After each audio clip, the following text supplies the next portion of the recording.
იყო ადამიანი, რომელიც სულ ტიროდა. იგი დაბადებიდან იზრდებოდა ოჯახში, სადაც მუდმივად ჩხუბი და ძალადობა იყო. მისი მშობლები სულ ჩხუბობდნენ მისთვის გაუგებარ საკითხებზე. გოგონა იზრდებოდა მუდმივი შიშისა და სტრესის ქვეშ. მას ეშინოდა ყოველი დღის დაღამებისა და დილის გათენების. მუდმივად ეშინოდა, რომ ერთ დღესაც დედას მოუკლავდა მამა. ის სულ გულჩათხრობილი და დარდიანი დადიოდა. გარდა ამისა, მას ხშირად აგრძნობინებდნენ, რომ ის იყო შავგრემანი, უშნო და შეუხედავი. არ ვიცი, ეს შეგნებულად ექცეოდნენ მას ასე თუ მართლა ვერ ხვდებოდნენ ის დასრული ცხოვრებისეული გამოცდილების მქონე ადამიანები, რომ მას ფსიქოლოგიურად ანადგურებდნენ, ფსიქოლოგიურად ძალადობდნენ, ულახავდნენ თავმოყარეობას და მუდმივად ამცირებდნენ. ასე გადიოდა წლები, გოგონა იზრდებოდა, მაგრამ მისი ყოფა არ იცვლებოდა. მას არასოდეს არ ჰქონდა თავისი აზრის გამოთქმის უფლება, მას არასოდეს უსმენდნენ, არ იზიარებდნენ მის აზრებს და სურვილებს. გოგონა დადიოდა სულ თავდახრილი და ნაღვლიანი, ხშირად მის თვალებში შეიმჩნეოდა ცრემლები. ხანაც კი სულ არ ტიროდა და არ ემჩნეოდა ცრემლები, მაგრამ მისი გული ტიროდა დაუსრულებლად და ჩუმად ქვითინებდა. ხან კი განმარტოვდებოდა და გულამოსკვნით ტიროდა თავის ბედს. წლები გავიდა. გოგონა გაიზარდა. მას გარშემო კარგი სამეგობრო შეხვდა.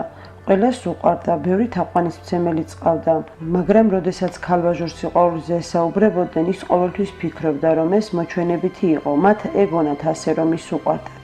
ან დასცინოდნენ, რადგან მას ბავშვობიდანვე უკვე ჩაბეჭდილი ჰქონდა ის აზრი, რომ ის ყველაზე შეუხედავი იყო. ხშირად საყოდურობდა თავის ბედიღბალს, რომ ასეთი უშნო, ასეთი შავი და უბედური რატომ გავჩნდიო. ის არც აპირებდა ოჯახის შექმნას, მაგრამ გარკვეული დროის შემდეგ შექმნა ოჯახი. იგი ფიქრობდა, რომ ძალიან კარგი მეუღლე და დედა იქნებოდა.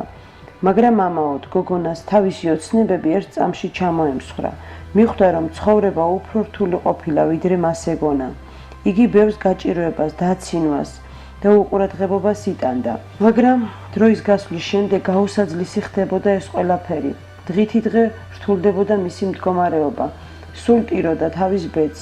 რატომ, რისთვის, ან საერთოდ რაზე გავჩდი ამ ქვეყანაზე? თითქოს არაფერს აშავებდა, არავისთვის ცუდი არ უნდოდა, არც არავის ცუდს არ უკეთებდა, მაგრამ მაინც არ უმართლებდა არაფერში და ის უბედურად გრძნობდა თავს. ეს კითხვები არ ასვენებდა. ეგონა ყველაფერი დამთავრდა, ალბათ ასეთია ჩემი ცხოვრება და სადამდე შევძლებ, უნდა გაუძლოო. ამ ყველაფერს ისიც დაემატა, რომ მას შეეძინა პატარა ვაჟი. პატარა სულ ავადმყოფობდა.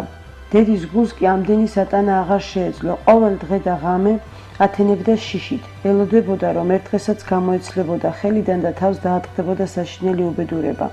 მის თვალებში ცრემლები აშრებოდა. ნუ თუ სულ ერთი ციცქნა ბედნიერებაც არ იყო მისთვის განკუთვნილი.